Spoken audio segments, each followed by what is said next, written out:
I'm Monse Alvarado. Welcome to EWTN Pro-Life Weekly. Because they're radical. The Democrats are radical in that.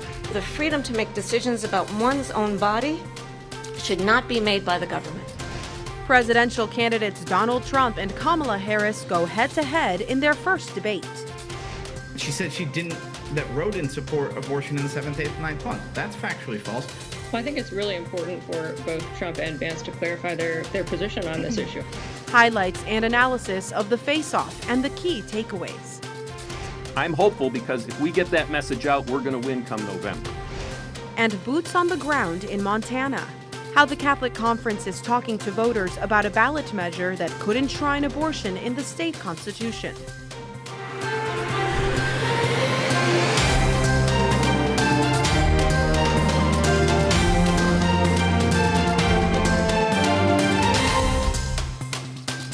And I pledge to you, when Congress passes a bill to put back in place the protections of Roe v. Wade, as President of the United States, I will proudly sign it into law. As far as the abortion ban, no, I'm not in favor of abortion ban, but it doesn't matter because this issue has now been taken over by the states.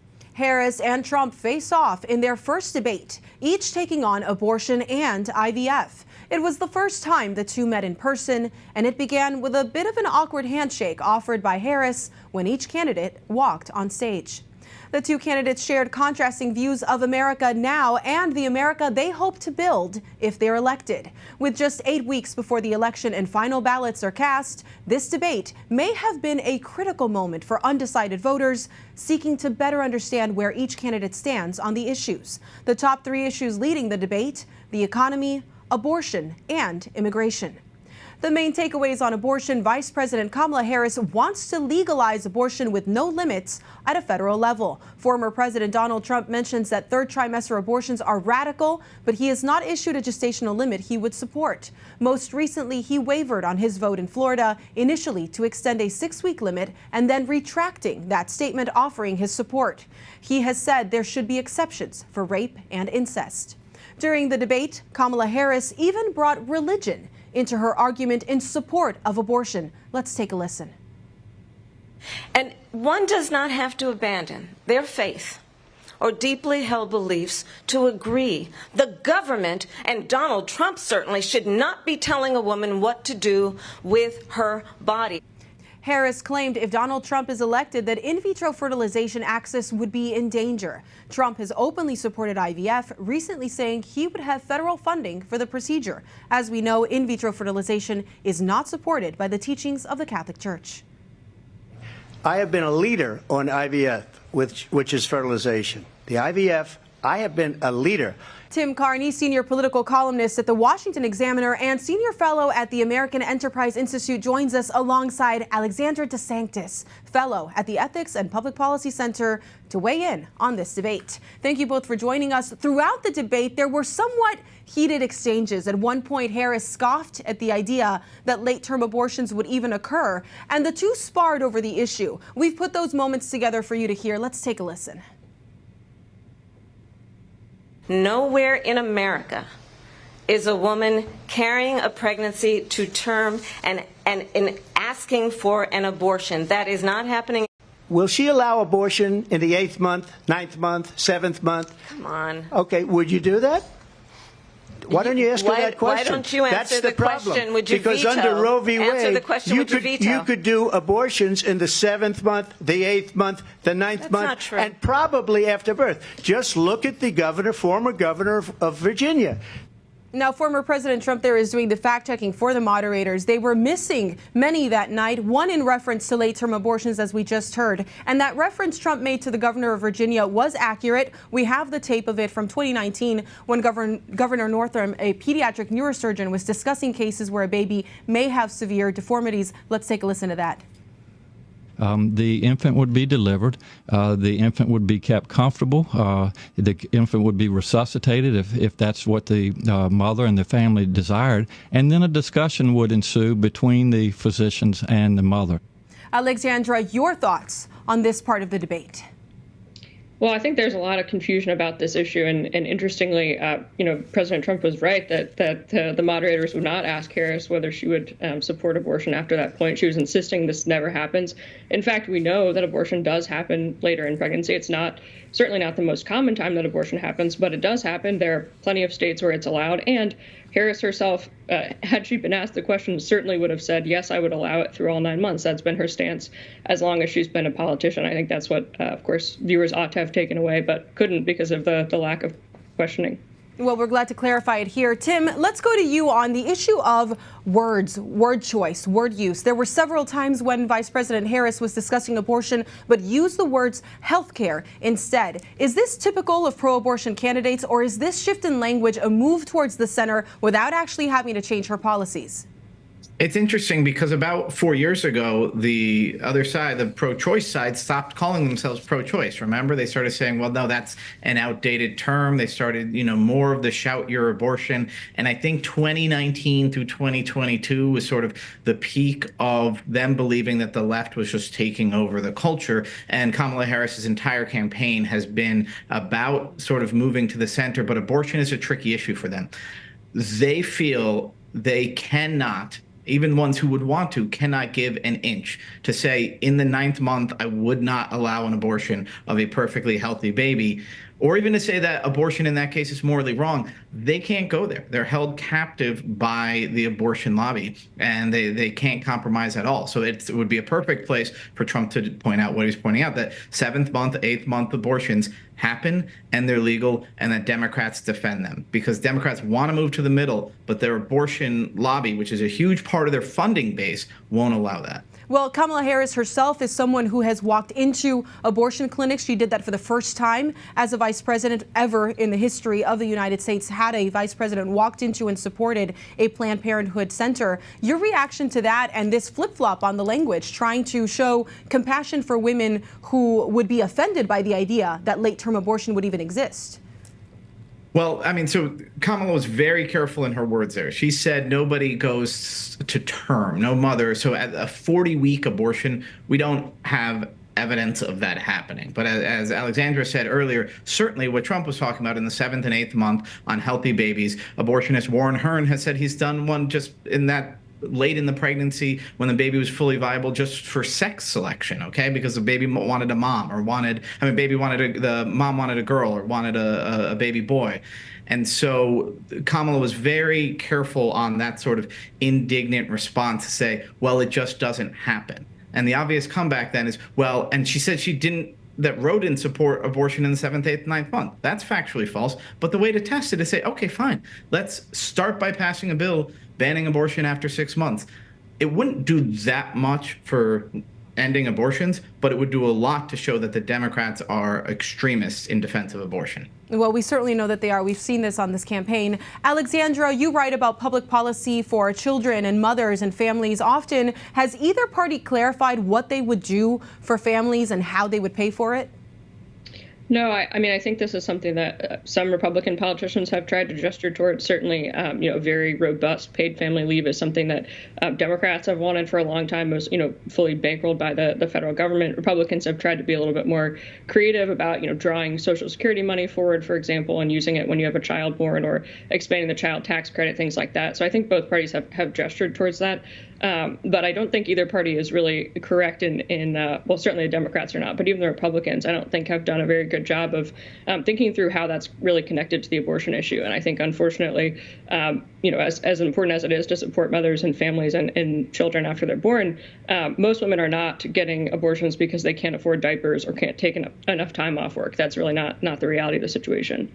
Well, Tim, in your article in the Examiner titled "What's Not to Love About IVF," moving into this very hotly contested issue, you call the process abortion, but outside of the mother's womb. I thought that was really precise and important language. And we heard Trump's comments earlier about being a leader on IVF. Harris also vigorously supports IVF. Can you weigh in on this debate?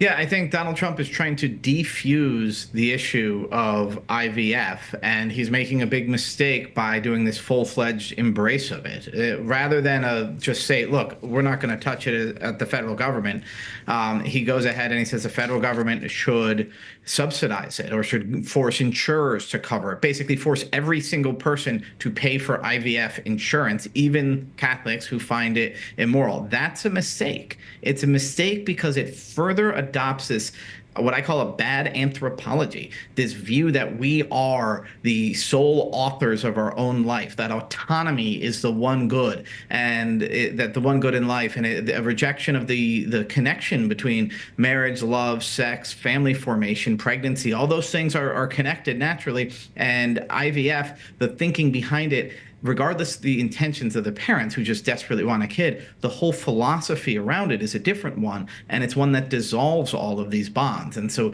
Trump, by trying to make the Republicans a pro-IVF party, I think is making a mistake adopting an anthropology which ultimately doesn't go hand in hand with family values in the pro-life position. An important distinction to make, and one that I think both parties really need to reflect on. Well, I will give you the last word, Alexandra. On October 1st, the vice presidents will face off. J.D. Vance continues to support a national ban on abortion. Tim Walz supports abortion and gender transitions for children. They are complete opposites on the life issue. How does that, or should that, impact voters? Well, I think it's really important for both Trump and Vance to clarify their position on this issue. I think there's been a lot of lack of clarity from the Republican Party, from both the candidates, on whether they actually would vote or rather, sign an abortion ban into law. I think there's a lack of clarity about whether the party is really in favor of protecting unborn children at the national level, or whether the party would prefer to let it be a states' rights issue. I think that would be a mistake to punt this to the states. We really have to have eventually a national solution. A house divided against itself cannot stand, as Lincoln said. And on this issue, it's too fundamental of a right. All our other rights come from the right to life. So I think that debate would be an important time for J.D. Vance to clarify, where is the Republican Party? Where is this ticket on this issue? And is there really a big contrast with the Democrats? Or is it simply a kind of slightly more pro-life version? And on the issue of gender transitions? Oh, I certainly think that ought to be talked about. That ought to be highlighted, because an incoming pro-life administration and strong administration on that issue would be a major win for Americans. And the contrast could not be clearer between the parties on that. Well, we're grateful for your analysis, Tim and Alexandra, and we look forward to seeing more of your commentary. Thank you so much. Thank you. Thank you. The National Catholic Register is also covering the presidential debate. Log on to ncregister.com for in-depth analysis. And don't forget to take a look at the EWTN News and Real Clear Opinion research poll at EWTNnews.com/poll. Find out what the outlook is on the Catholic vote, and find exclusive coverage of the 2024 election from a Catholic perspective. Turning now to our coverage of state ballot initiatives, we focus this week on Montana.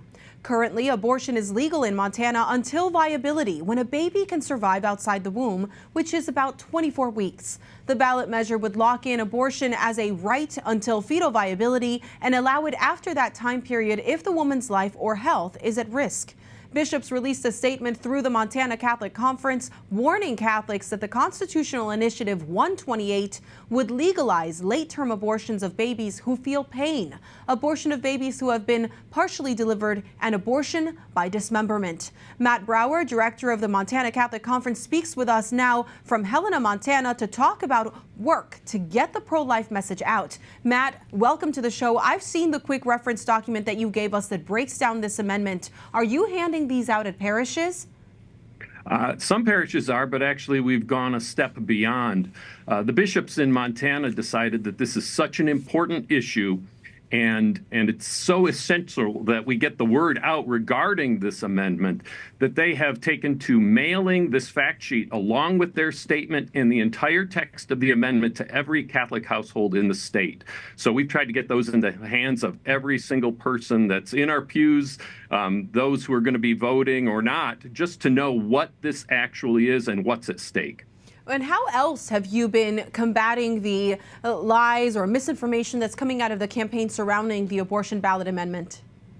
Well, a lot of this has been done internally to this point. Throughout the signature gathering process, we've really focused on addressing this communication within our parishes. But we're reaching a point where, because this has been approved for the ballot, the bishops are interested in moving that message beyond the four walls of the church. So we're going to be pushing out various bits of communication via social media, and other communication means, so that we can get that word out. So we're moving beyond the four walls into broader communities. So whether that ends up looking like billboards or yard signs or digital ads, we'd really like to be able to produce and distribute some digital ads, in addition to using our kind of organic communications means that we have through the two dioceses and through the conference. Well, now, Montana Governor Greg Gianforte has signed multiple pro-life bills into law in the state, including one that forbids the use of taxpayer dollars to fund elective abortions, and another that protects babies born alive following botched abortions, as well as restrictions on dismemberment abortion of babies, and other bills that protect doctors' and nurses' rights of conscience not to perform abortions. Are these laws, all of these great pro-life protections, are they in danger if this ballot passes? I think virtually any regulation regarding abortion is in danger if this passes. And the reason being that it writes into our Constitution a standard of judicial review for post-viability abortion that really opens the door to that. And it doesn't restrict that then just to situations where health is involved. Because even though that's what the amendment, they tried to convey, that this is only going to be for pre-viability abortions, the reality is the standard that one would have to meet to uphold a restriction post-viability is so outrageous that this will allow abortion through all 9 months, and we're convinced of that. Now, tell us about the pro-life movement in Montana. Obviously, you've been able to pass some really significant pro-life protections, but now you've got a shift where you have all of those, as you just mentioned, in danger, as well as a potential legalization of abortion. What is going on there? Well, I think what we find is that a lot of these various pro-life groups around the state are kind of rallying to the cause. They're aware of what's going on, and we've kind of reached this tipping point where there's been this sense of we're trying to make progress, move forward with legislation, finally getting to a point where we can pass some good pro-life legislation that's facing court challenge time after time. We are hopeful that some of these things may be able to withstand that challenge, but should this amendment pass, it'll make that almost impossible. So it's great to see some of the pro-life groups and individuals across our state kind of pulling together. I've never seen an effort that has united just in the Catholic community, Catholics across our state, the way this has over the last 4 months or so. And that's really due to the leadership of the bishops and their sense that this is a time that we can't afford to not be engaged. And so they've made that clarion call for people to step forward. So it's actually a moment of evangelization. It's been a wonderful thing to see. Well, that's certainly important. One last quick question. Are you optimistic that you'll be able to protect life? I am, and the reason being, when we've kind of tested the message here, and when we've been able to explain to people what this amendment will do, then they're almost across the board questioning whether or not this is really something Montana needs. They see all this out-of-state funding. They understand that most people don't want late-term abortion. Most people don't want parents cut out of the process of even being notified when their minor child has an abortion or is seeking one. So that message, the truth of what this does, resonates with the people across our state. I'm hopeful because if we get that message out, we're going to win come November. Well, we'll be watching that carefully and praying for your success. It would be a turning of the tide for these abortion amendments around the country. Thank you so much. Thank you. I appreciate it. After some legal ping pong, Missouri's state Supreme Court ruled on Tuesday that an abortion measure that could reverse strong pro-life protections in the state will be on the state's ballot in November. The measure would enshrine abortion rights in the state constitution. Missouri law currently protects unborn babies throughout all pregnancy, with exception of medical emergencies. Pro-life advocates argued in court that the ballot language violates state law and misleads voters about which laws would be repealed. The Missouri Catholic Conference released a response following Tuesday's ruling, saying in part, Amendment 3 is an extreme constitutional amendment that legalizes abortion at any stage of pregnancy with no protections for the preborn child, even when the child is capable of feeling pain. The Missouri Catholic Conference will be working to inform the public about this deceptively worded amendment. We urge all Missourians of goodwill to stand for the health and safety of women and their preborn children and oppose Amendment 3. We'll have more on the Missouri ballot in the coming weeks, and don't forget to check out the Catholic News Agency's interactive map on state abortion ballots. Head over to catholicnewsagency.com and scroll to the bottom. When we return, international leaders gather in Washington, D.C. to affirm protection for women, families, and the unborn. Plus, we tell you about a relay race across the United States spreading the pro-life message.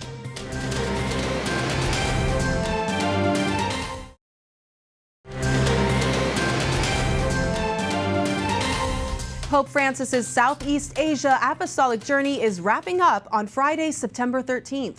He landed in Singapore on Wednesday after leaving East Timor, where he thanked children for their example and for, quote, teaching us how we should let ourselves be cared for by God. He said the youth and the smiles of those in East Timor touched his heart. This 12-day journey is the longest of Francis's pontificate. In Quito, Ecuador, the International Eucharistic Congress kicked off on September 8th. Priests, bishop, religious, and laity came together to bear witness to the real presence of Jesus in the Eucharist. During the more than week-long event, the defense of the unborn was brought to the attention of the faithful. Bishop José Mumil of Spain shared that abortion is unnatural and is a reflection of what happens when we remove God from our lives. EWTN has daily coverage and commentary from Quito as the designated official channel of the 2024 International Eucharistic Congress. Be sure to tune in for your front row seat of this beautiful event. On Tuesday, more than 40 countries were represented on Capitol Hill for the 4th annual Geneva Consensus Declaration Summit held by the Institute of Women's Health. The declaration is the first ever strategic global coalition aiming to protect women's health, families, and life at all stages. International leaders, including ministers from Uganda and the ambassador of Egypt, joined several U.S. lawmakers in reaffirming the declaration's core values throughout the presentation. Those values include defending the family as foundational to the health of society, asserting there is no international right to abortion, and a nation's freedom to support women and families through national policy and legislation. Some leaders tell EWTN Pro-Life Weekly that they receive global pressure to legalize abortion and accept other controversial ideologies. Uganda believes in partnerships, but we believe in partners who respect our sovereignty and respect our cultures and our traditions, not partners that come to push it down our throats that we should do what they believe in.